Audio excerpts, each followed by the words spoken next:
Bienvenue dans Voix de Plume, le podcast qui donne la parole aux voix originales et créatives des auteurs d'aujourd'hui.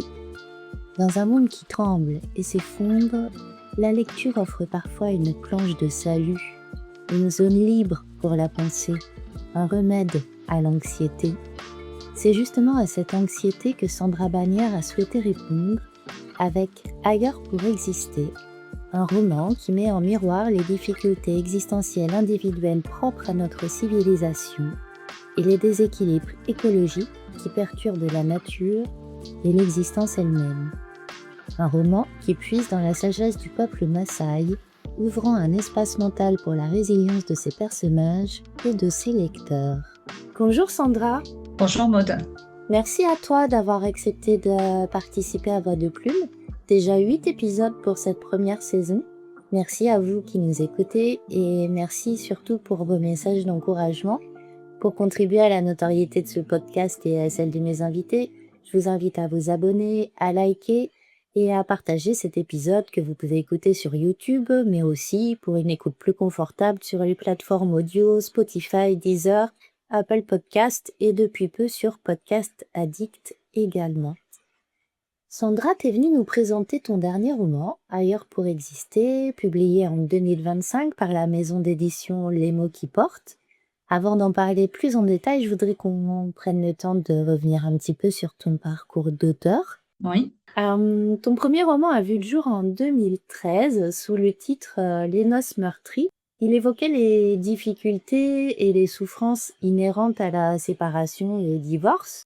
C'est un sujet qui touche beaucoup de couples aujourd'hui et qui a d'ailleurs trouvé écho auprès des lecteurs puisque ton livre a reçu le prix Nos lecteurs ont du talent. Oui, alors pas tout à fait le prix. En tout cas, j'ai participé au prix Nos lecteurs ont du talent et je faisais partie en fait des finalistes du prix pour être exact. D'accord. Et c'est ça qui t'a permis de rééditer ton livre, hein? Exactement. C'est-à-dire que suite à cela, le jury pour décerner en fait ce prix-là était constitué de professionnels du monde de l'édition, dont la directrice des Terres de France, oui, des Presses de la Cité plus exactement, et de la collection Terres de France. Et le manuscrit lui avait beaucoup plu et de là, en fait, on a vraiment retravaillé pour qu'il puisse s'intégrer dans la collection Terres de France et c'est ce qui a été fait en 2017. Alors, il y a 2 autres livres qui ont suivi. Les Perdrissem au point du jour. Donc ça a été publié en 2021 par les éditions Lucien Sony. Si j'ai bien compris, c'est un roman qui retrace l'histoire de Martin, un jeune papa, dont Oui, la tout à fait. paternité récente déclenche le besoin de quitter son petit univers parisien pour se replonger dans le décor un peu âpre de son histoire familiale dans un petit village de la Marne. Oui, tout à fait, c'est ça, c'est que, il va découvrir, de façon très, hasardeuse que, finalement il a une famille dans la Marne qu'on lui a toujours cachée, puisque son père, lui a toujours fait croire qu'il n'avait pas de famille, il n'y avait personne. Son père n'est plus là, hein, mais, il s'interroge et donc sa femme va vraiment le pousser à aller dans la Marne pour aller finalement, retrouver ses origines et comprendre finalement la relation conflictuelle qu'il a eue avec son père. 3 ans plus tard, paraît ensuite Rien n'est oublié, un roman à 2 voix cette Oui, rien fois-ci, n'est hein. terminé. Rien n'est terminé, pardon. Donc Rien n'est terminé, un roman à 2 voix où l'histoire avec un grand H s'inscrit dans l'histoire individuelle, une intrigue qui explore la maternité, la condition féminine, la solitude et l'exil sur fond de dictature espagnole. Oui, tout à fait. Donc effectivement, il s'agit d'une histoire qui part, d'une femme de nos jours, hein, qui a une quarantaine d'années, qui va apprendre qu'elle est enceinte, alors qu'elle ne veut pas d'enfant et voilà, si le père est un amant de passage, donc c'est pas une bonne nouvelle pour elle et tout va s'enchaîner en fait, parce qu'elle va devoir en même temps, descendre dans le sud de la France pour, l'enterrement de sa grand-mère. C'est comme ça que les histoires en fait vont se faire écho et qu'Eva va apprendre en fait que sa grand-mère est tombée amoureuse très jeune d'un immigré espagnol.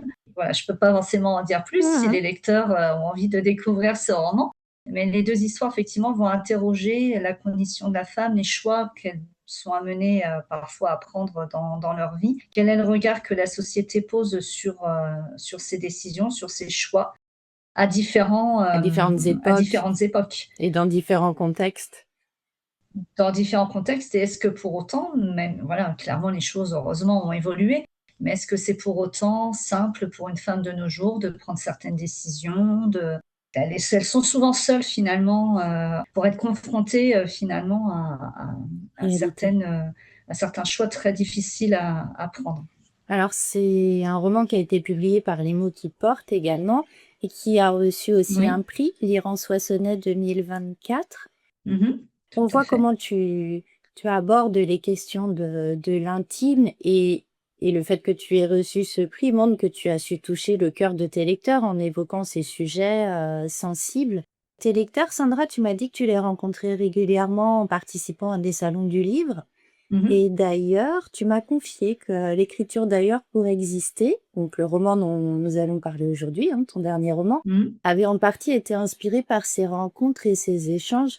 Est-ce que tu peux nous expliquer, voilà, en quoi elles ont influencé cette écriture? Oui, alors effectivement, je participe au un maximum de salons, enfin autant que je peux, quand on n'est pas spécialement très connu ou pas très visible en librairie. Et tout de même, ce qu'il nous reste de mieux à faire, c'est d'aller directement à la rencontre des lecteurs, et c'est l'échange humain en direct reste tout de même, même de nos jours, la meilleure, La meilleure le meilleur approche? contact. Et effectivement, le roman Ailleurs pour exister a été, influencé, contrairement aux autres, par ces rencontres, parce que c'est le redémarrage des salons après le covid, donc on discute avec les gens ont eu du mal à revenir, et puis on s'aperçoit en fait que toutes ces dernières années, il y a eu un climat, sociétal anxiogène qui a pesé lourdement, pour beaucoup de personnes.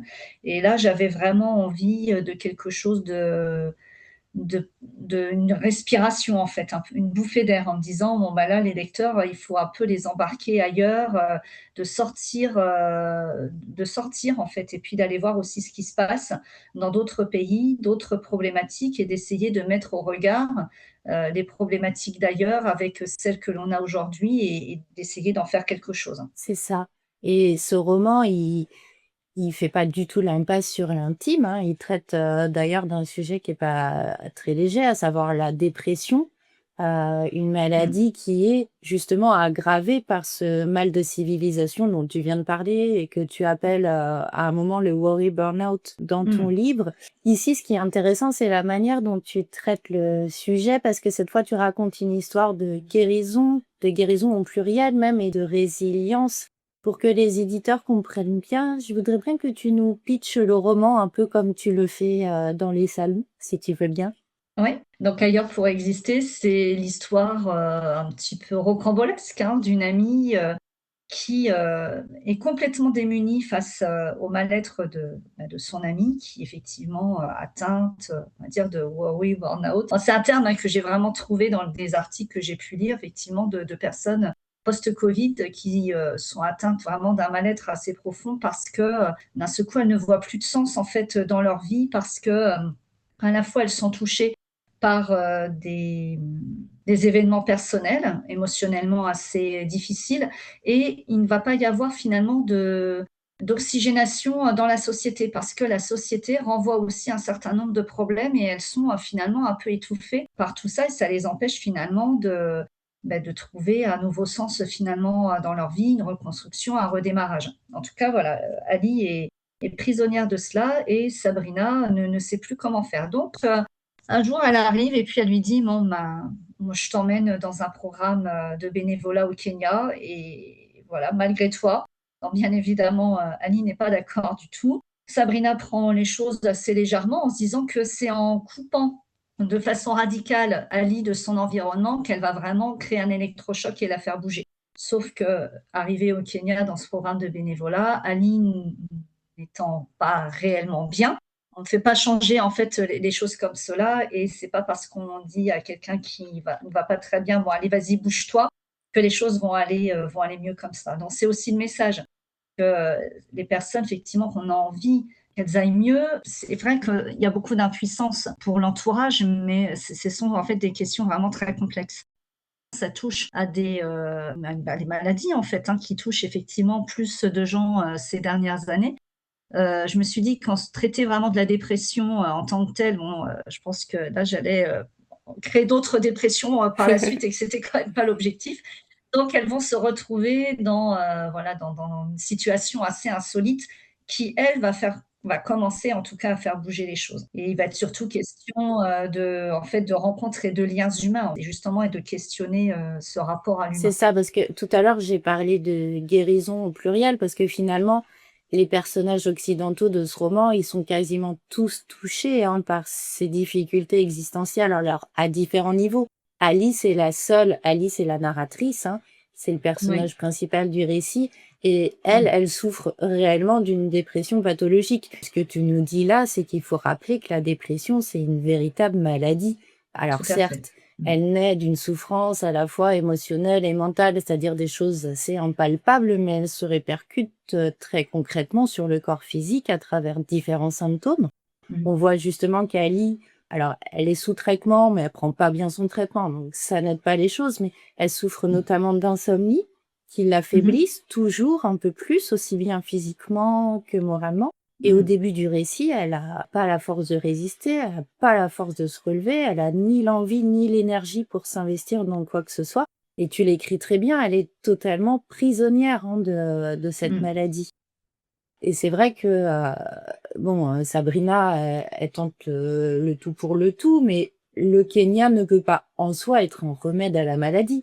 Non. D'ailleurs, les Kenyans eux-mêmes peuvent très bien être touchés par la dépression. C'est important de le Mmh. rappeler. C'est ce que tu fais dans le récit.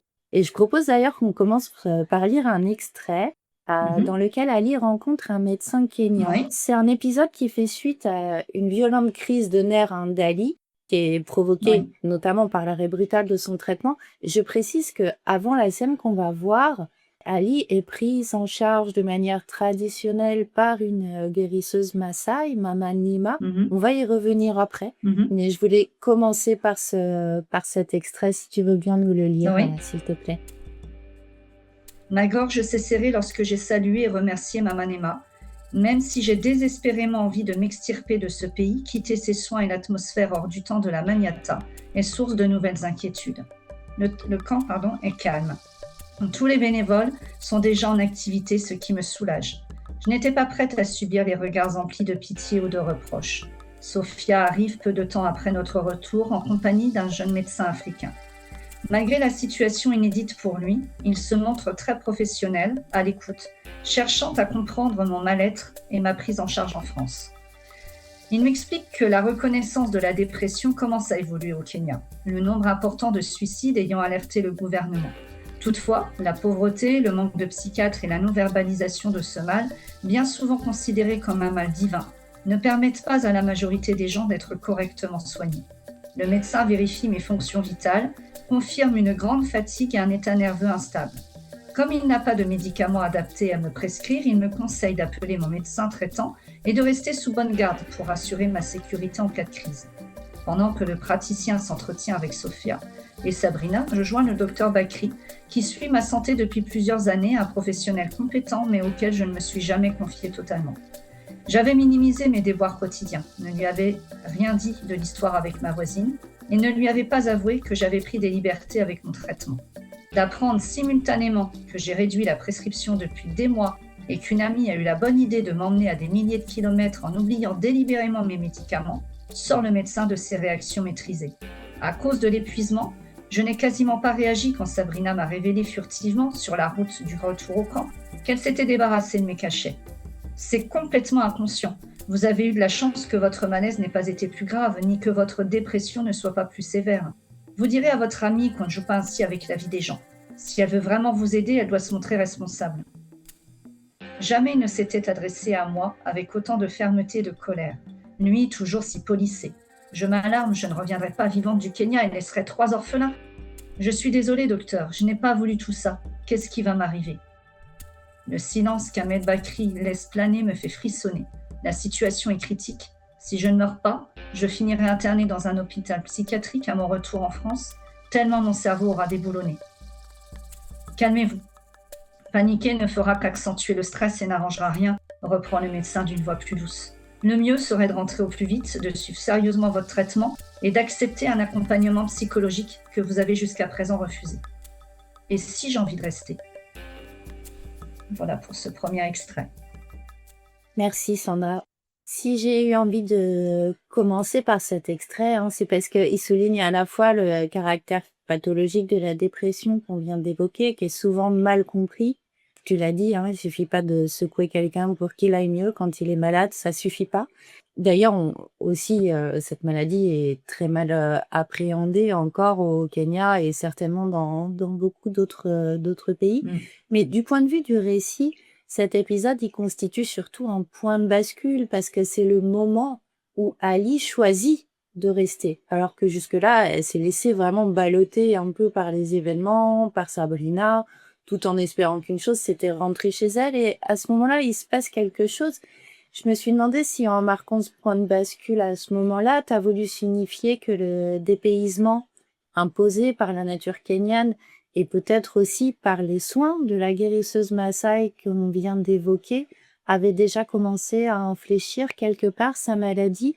Oui, Qu'est-ce qui s'est passé chez Mama Lima? oui, c'était effectivement, le but.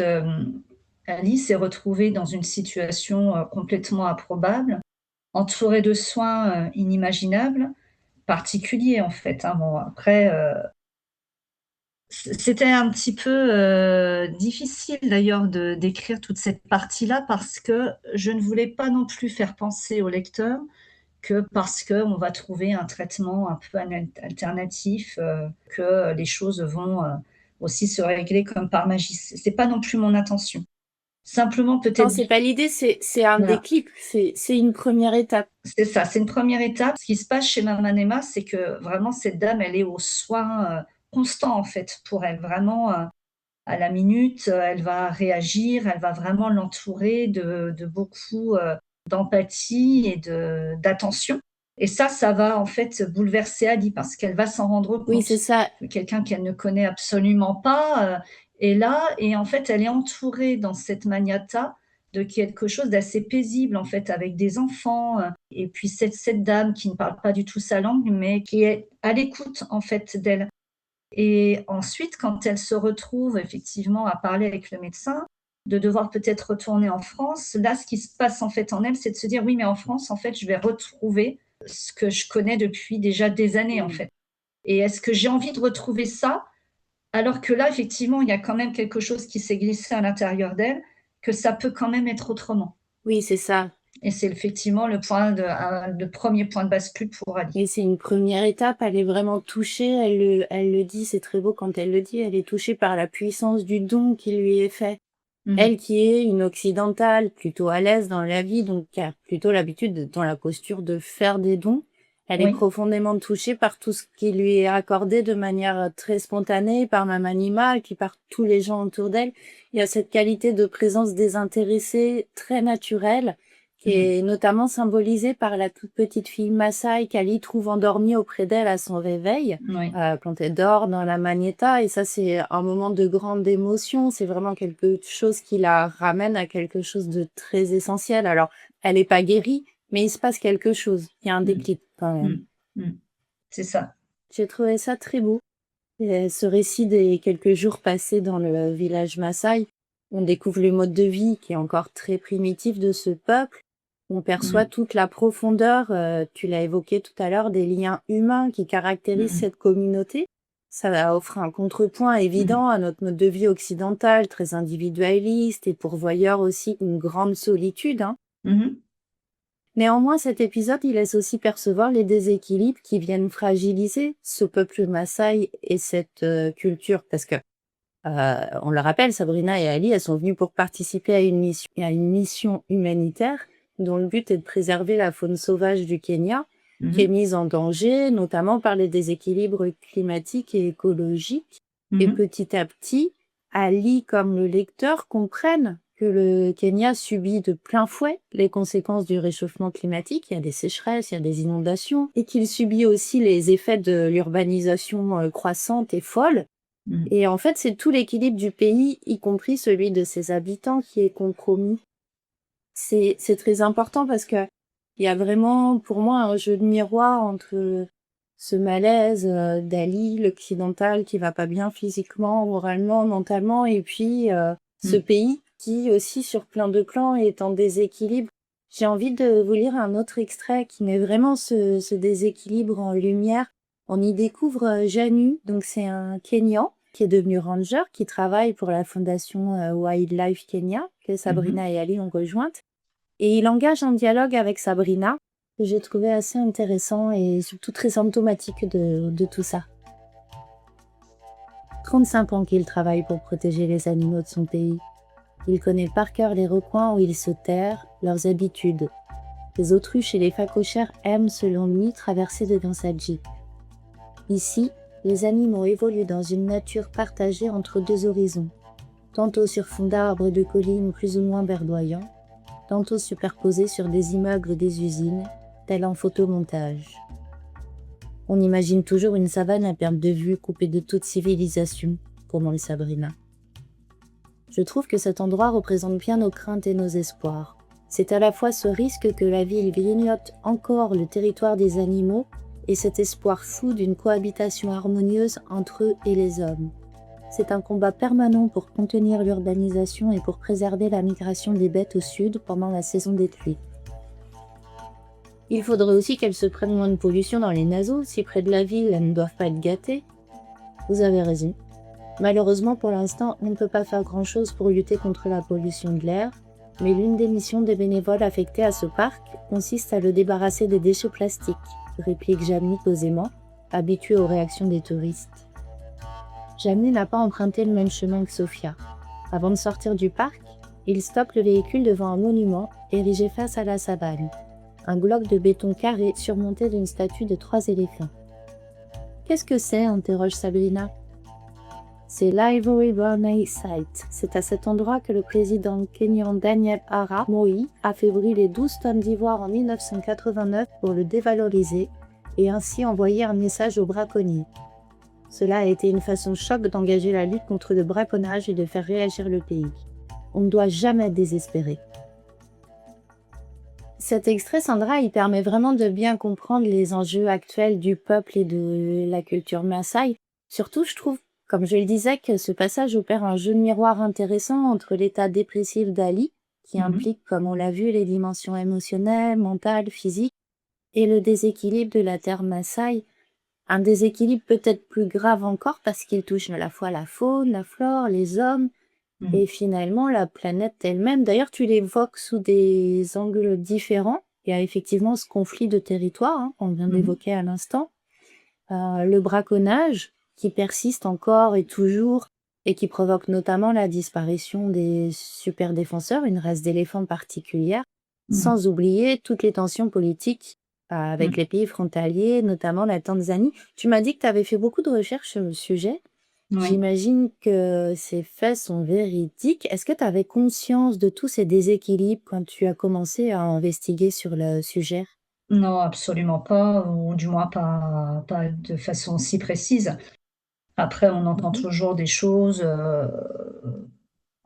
voilà, à la télévision de temps en temps, ou on tombe sur un article, mais j'avoue que, ça n'allait pas forcément plus loin, et parce que, on est toujours nous-mêmes plongés dans nos propres préoccupations, et ça m'a vraiment, intéressée et passionnée, en fait, de faire, toutes ces recherches, et ça permet, en fait, de mieux prendre conscience, même si malheureusement, à l'arrivée, on se sent quand même terriblement impuissant, parce qu'on se dit: Mm. «Qu'est-ce qu'on peut faire dans toute cette chaîne?» Mais justement, j'insiste bien aussi quand même sur cette idée de chaîne, et qu'effectivement, on a un mode de fonctionnement en Occident, qui est très, coûteux, en fait, en termes d'énergie, je pense finalement humaine et de ressources, et qui se répercute sur toute la planète. Donc c'est-à-dire que ce que les Kenyans vivent, des tas d'autres pays, le vivent aussi, et d'ailleurs, c'est tout de même des prévisions,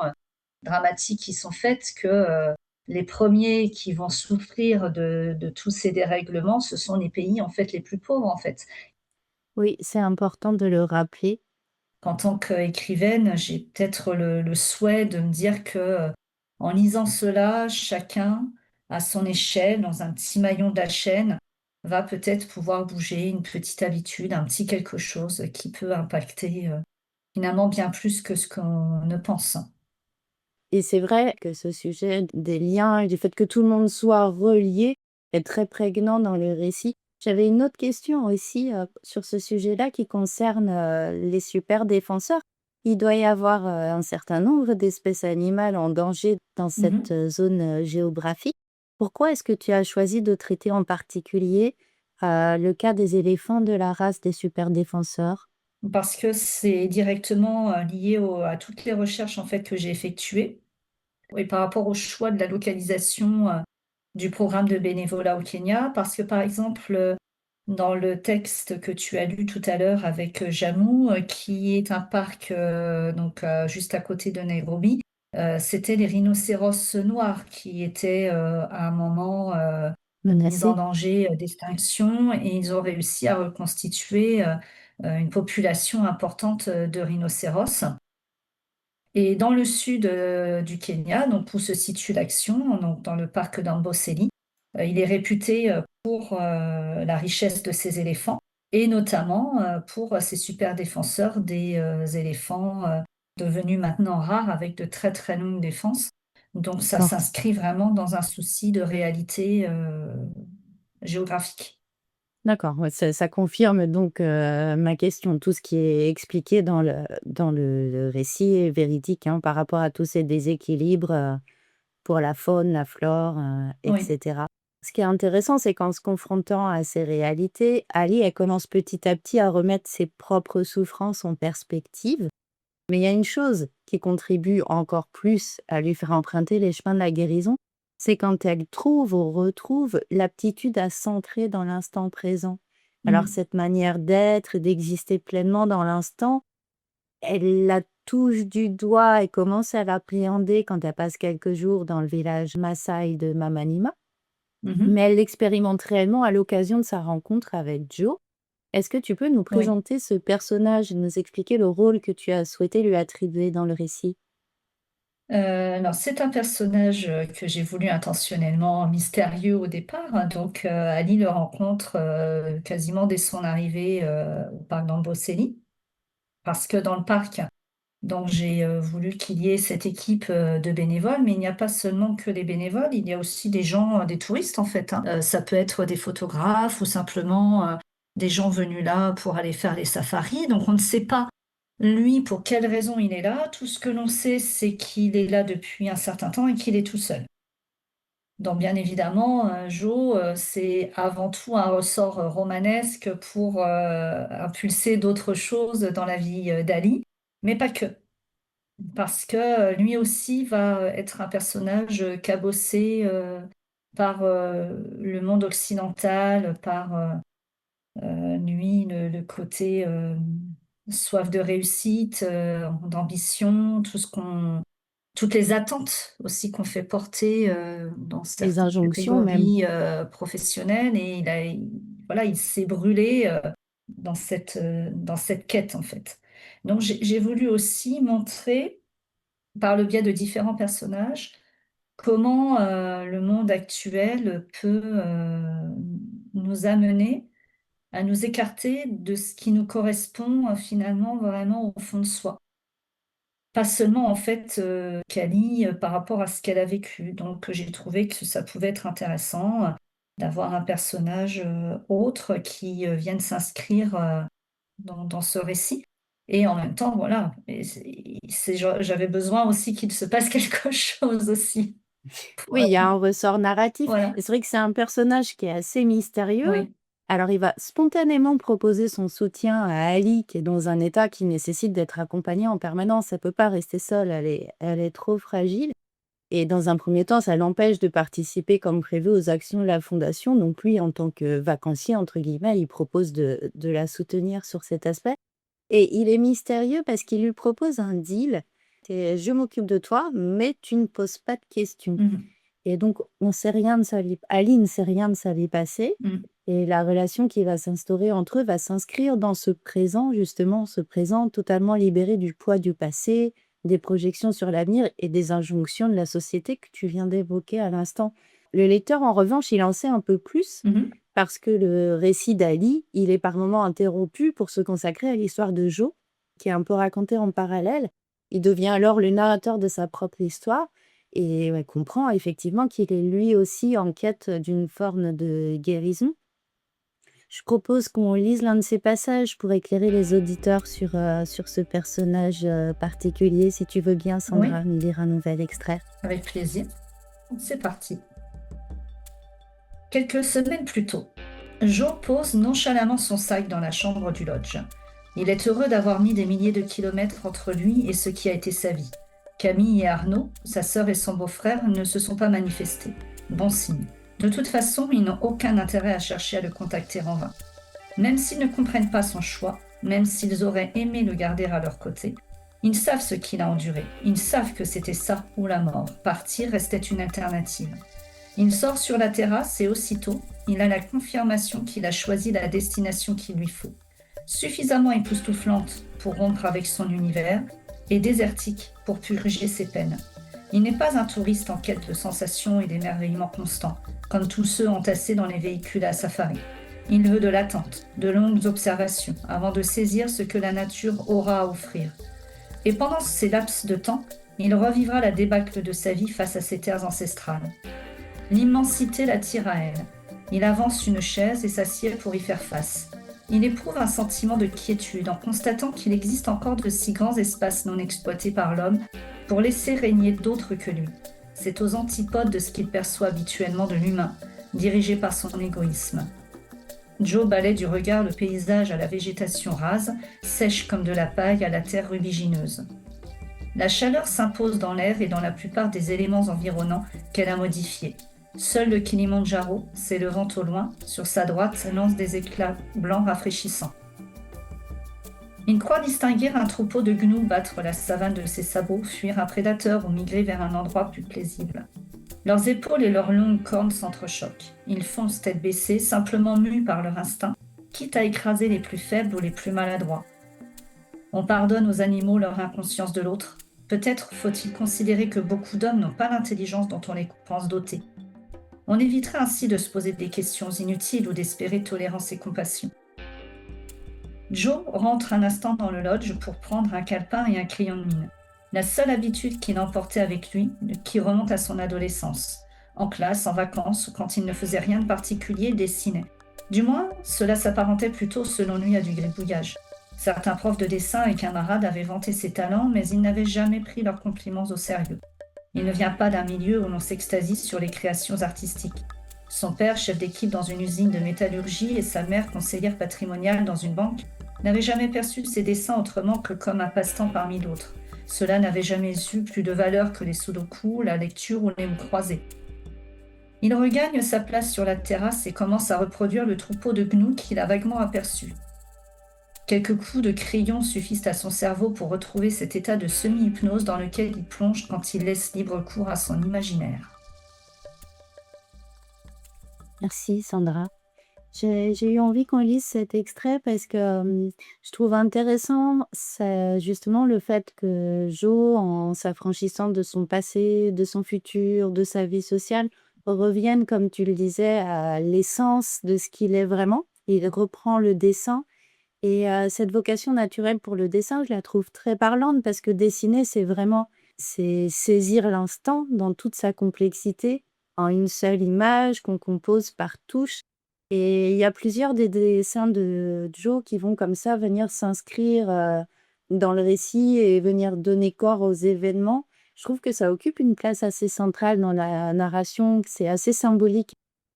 Et pour en revenir à la relation entre Ali et Joe, elle donne aussi au récit une dimension de romance, indéniablement. Mais en réalité, ça va beaucoup plus loin que ça parce que cette rencontre, cette relation qui s'installe, elle marque, un nouveau tournant, une nouvelle étape très importante dans le parcours de guérison. Qu'est-ce qui se passe chez Ali à travers cette, relation qui se joue entre eux?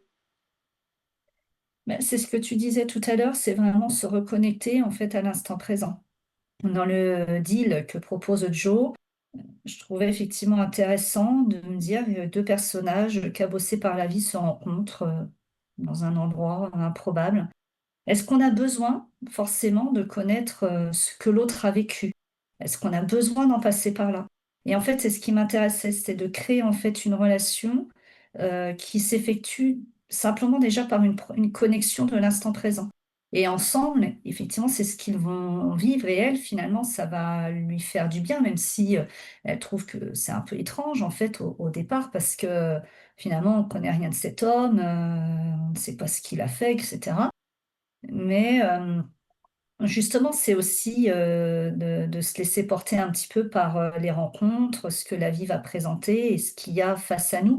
Lui, il propose ça parce qu'il a vraiment clairement pas envie de raconter, les raisons pour lesquelles il se trouve au Kenya. Il n'a pas envie de repenser à certaines choses et Ali, ça va finalement lui faire du bien parce que ça va l'obliger justement à sortir de son ressassement.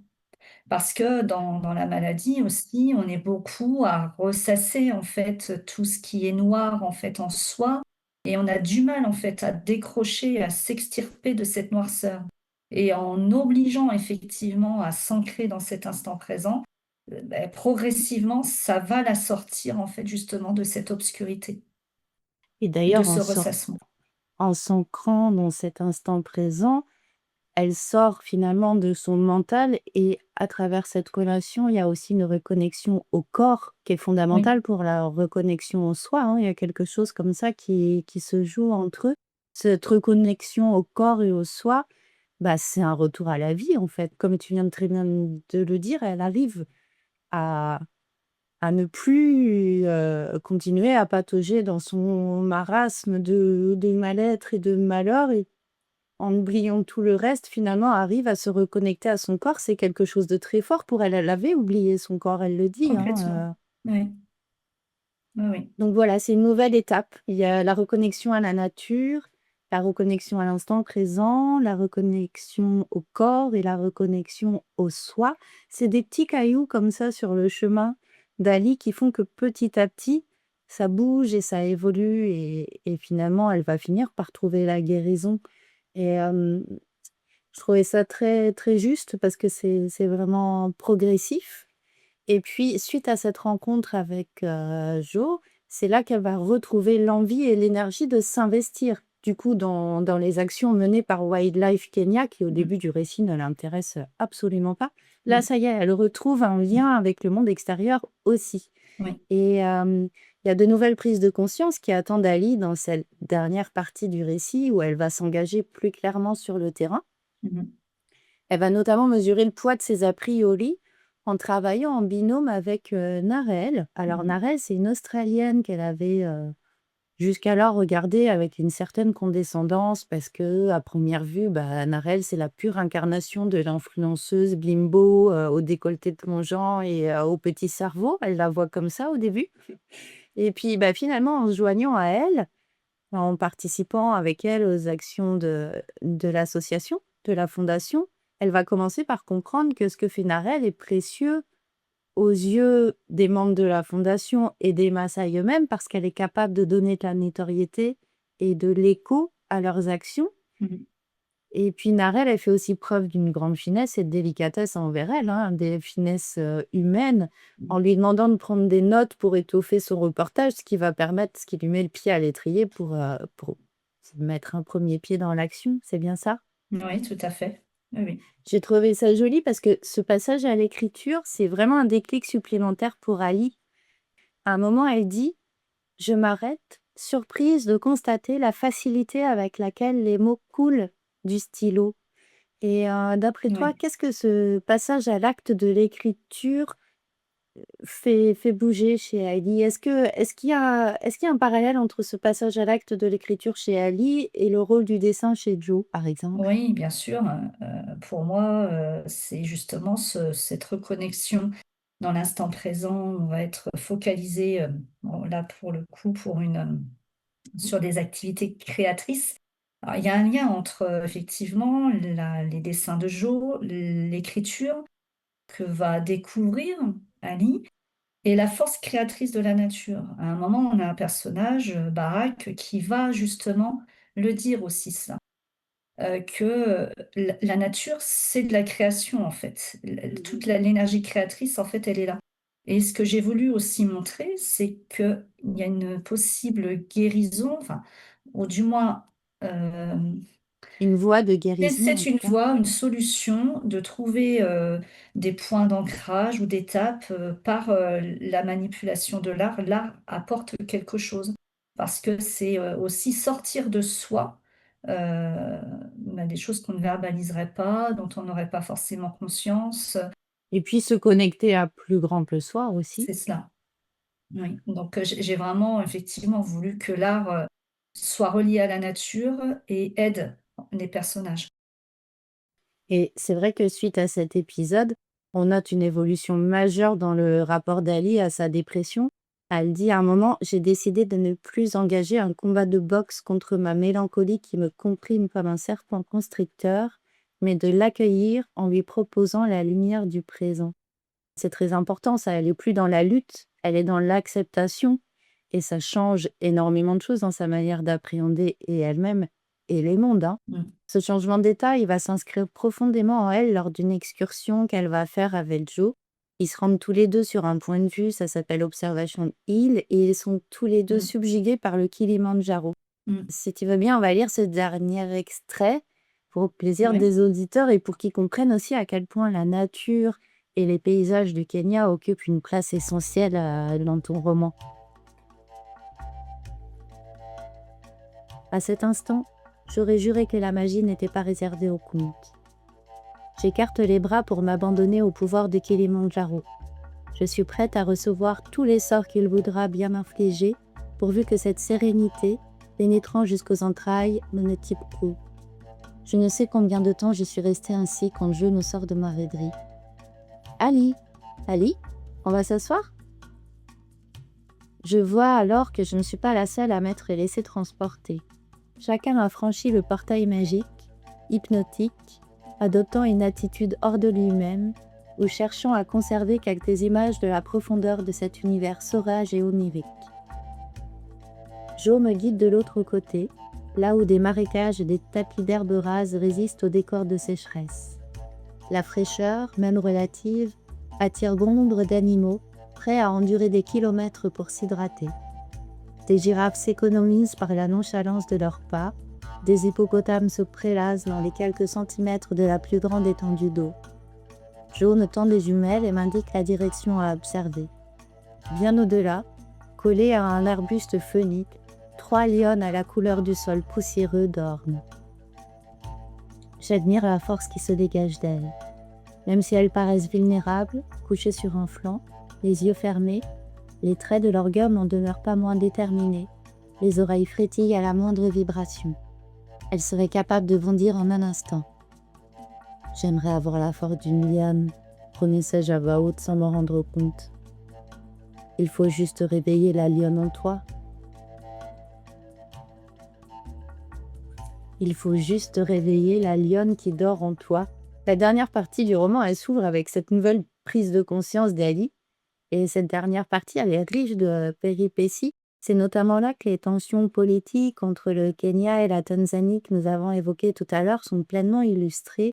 Alors, je ne veux pas tout Mmh. dévoiler pour ménager le Mmh. plaisir de tes lecteurs, simplement évoquer le fait qu'Ali se retrouve à un moment au cœur de ces tensions, en tant que prisonnière politique, hein, en quelque sorte, justement parce Mmh. qu'elle a participé aux actions de la Fondation en dehors des limites territoriales du Kenya. Et il faut dire que la question des limites territoriales, elle est cruciale dans ces zones de pleine nature parce que évidemment les animaux, n'en ont cure, hein, des frontières et ils circulent, Mmh. d'un côté comme de l'autre, ils sont pas protégés de la même manière partout. Pour Ali, être emprisonné dans un pays où les droits humains sont pas forcément une priorité, c'est une situation extrême. Alors, c'est une situation extrême pour n'importe qui, ça l'est plus particulièrement pour Ali qui est encore très fragilisé par sa maladie, mais paradoxalement, cette expérience va aussi constituer un nouveau cap pour Ali. Quelles sont les vérités qui vont s'imposer à elle à ce moment-là?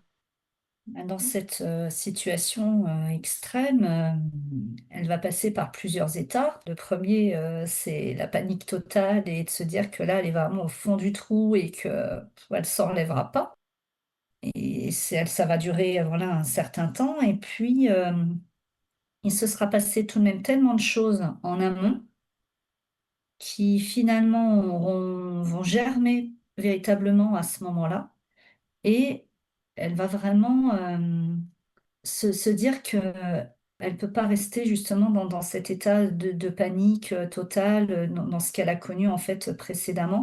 Elle a acquis beaucoup d'enseignements et qui vont lui servir pour, surmonter, cette nouvelle épreuve et surtout tenir pour ses enfants. Parce que, finalement, dans des situations aussi comme ça extrêmes, elle va chercher des ressources, vraiment à soupçonner en fait au fond d'elle. Comment dire? Et donc justement ça va être plus fort que tout, en fait.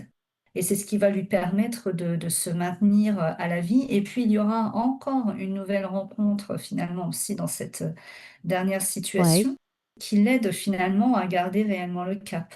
Donc toutes les étapes, en fait, qu'elle va vivre, elle va apprendre finalement aussi beaucoup d'elle-même. C'est aussi comme ça qu'on va puiser aussi dans la connaissance de soi.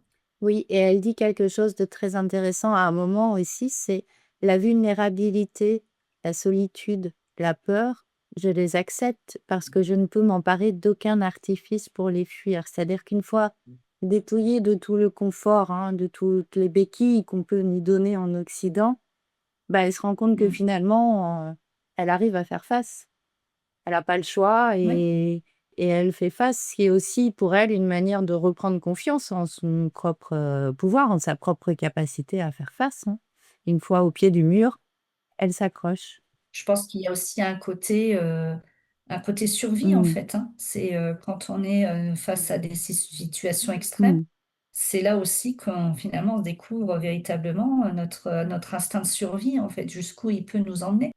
Même si elle a été extrêmement mal au précédemment et cetera, mais dans son mal-être, elle était tout de même dans un contexte en fait, malgré tout de confort, hein, d'endroits qu'elle connaissait, et elle était enfermée finalement dans ses habitudes, dans sa façon de penser et cetera. Là, elle est déjà sortie de ça, déjà, donc ça a été vraiment une première étape, très importante et une fois qu'elle est sortie de ça, même là, si elle se retrouve dans une situation, véritablement, dramatique, là, elle va être vraiment confrontée, à la survie, en fait, pour soi et de se débattre finalement pour, «Est-ce que j'ai encore envie, de vivre et de me battre et pourquoi?»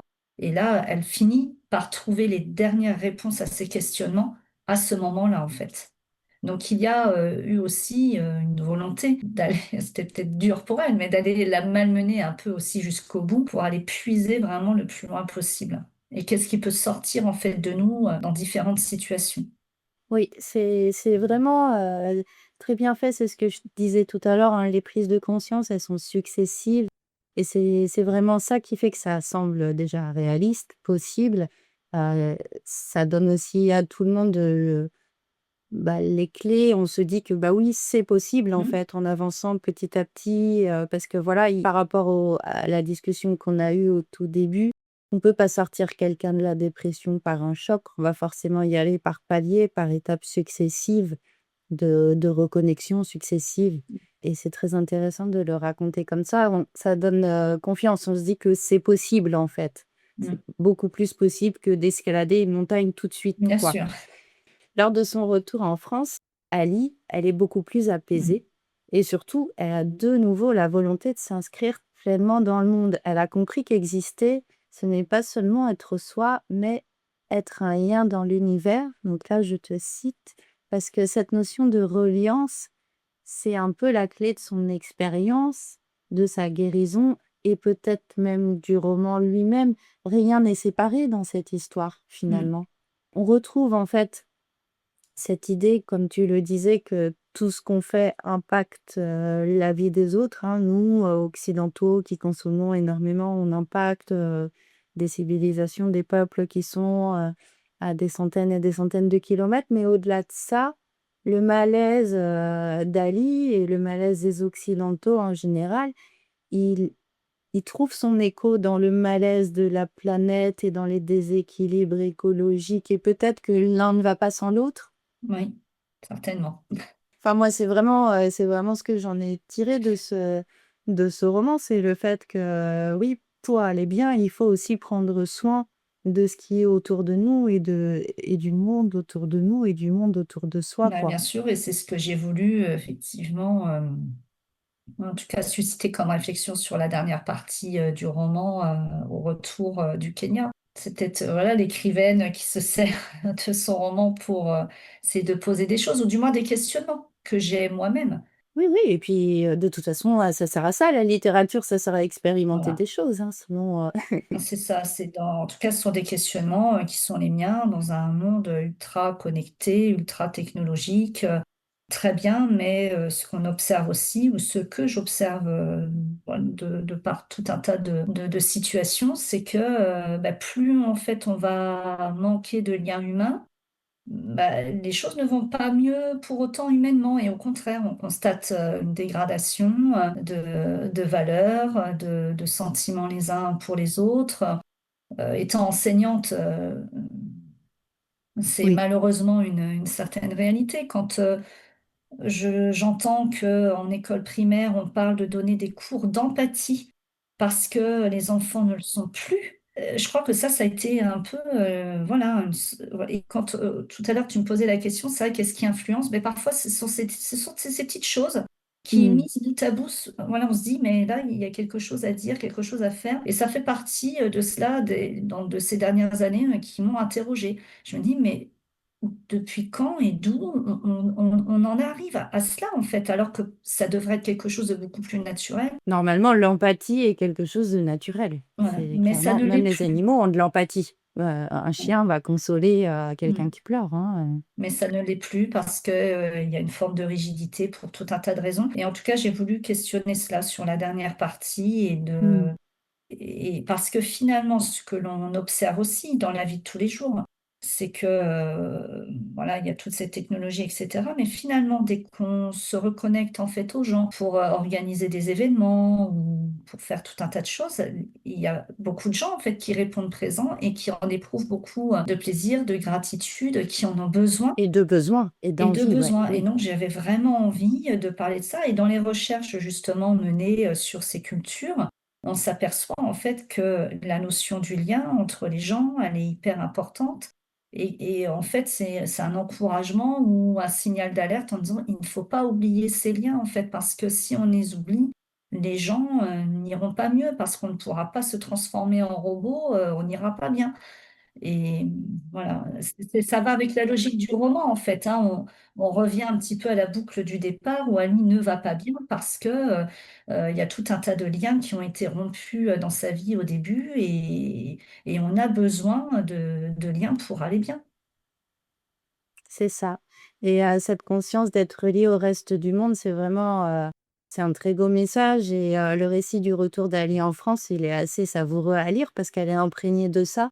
Alors on prend aussi beaucoup de plaisir à voir Alice libérée du joug de son ex-mari et Mmh. quant à savoir si la relation entamée au Kenya avec Joe trouvera une suite, on laissera au lecteur le soin de Ah de oui, le de découvrir, découvrir, tout à par fait. eux-mêmes. Voilà. Pour terminer cette interview, j'aimerais qu'on parle de la maison d'édition Les mots qui portent, parce qu'il me semble que cette maison a une démarche particulière. Oui, J'ai pu voir notamment qu'elle faisait des partenariats avec les libraires. Tu peux nous en parler?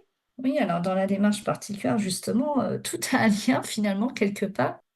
Bah, il faut savoir que, Véronique Tabuy, donc qui est éditrice et qui est, comment dire?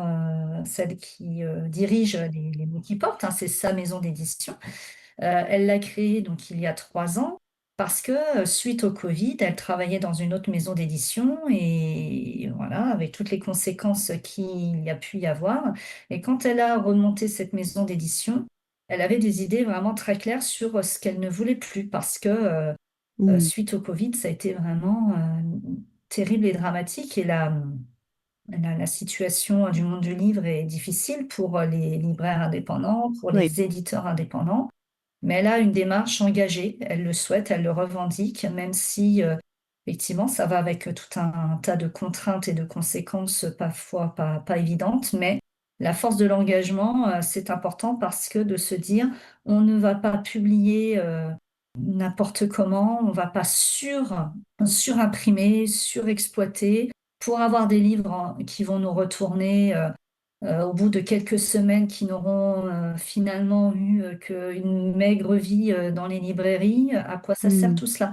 Donc, elle est vraiment dans une démarche d'éco-responsabilité, d'édition écologique et j'apprécie, sa démarche parce qu'effectivement, on ne peut pas, tout consommer en fait à tout va. Ce n'est pas possible parce et ce n'est pas viable.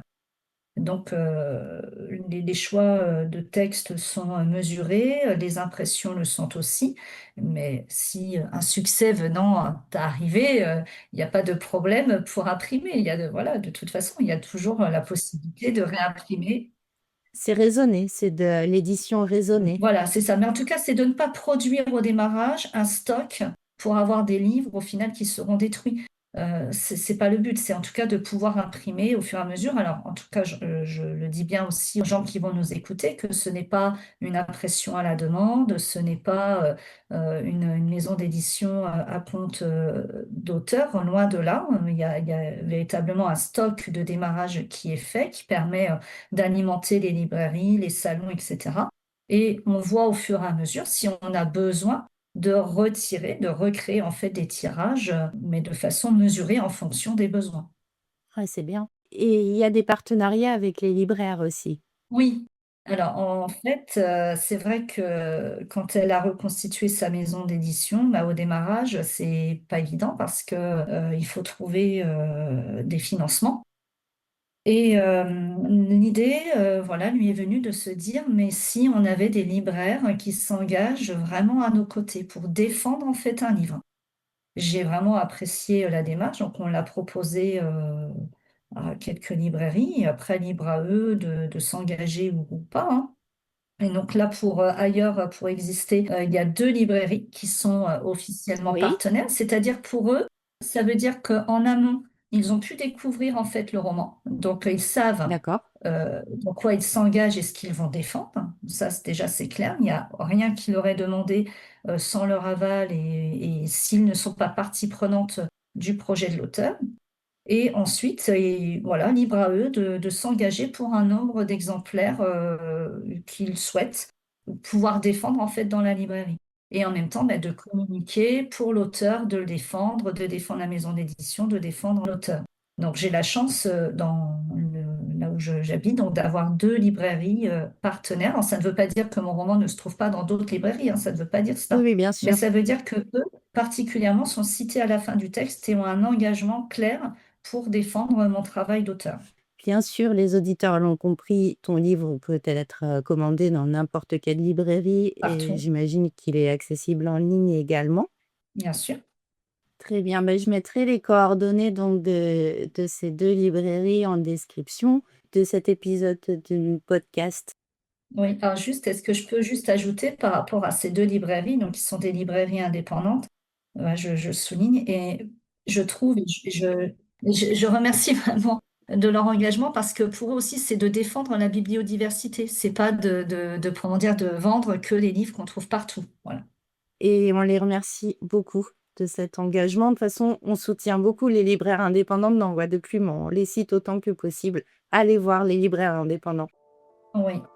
Et c'est sur ces mots que se termine le 8e épisode de Voix de Plume. Merci à vous qui nous avez écoutés jusqu'au bout, en dépit de cette voix étrange et légèrement enrhumée que je vous ai servie aujourd'hui. Le mois prochain, je vous invite à la rencontre de Rémi David. Romancier, Rémi David est aussi magicien. Il aime naviguer d'un genre littéraire à l'autre et créer des passerelles entre les arts. Il viendra nous présenter 3 de ses titres, Le tyran des mots, Lava et Prélude à la goutte d'eau. Ensemble, nous interrogerons les enjeux de la maîtrise du langage et le pouvoir des mots. Vaste programme. Alors si comme moi, la curiosité vous titille déjà, je vous invite à me rejoindre sur mes comptes Instagram et Facebook maud.girard.auteur pour suivre les coulisses de Voix de Plume.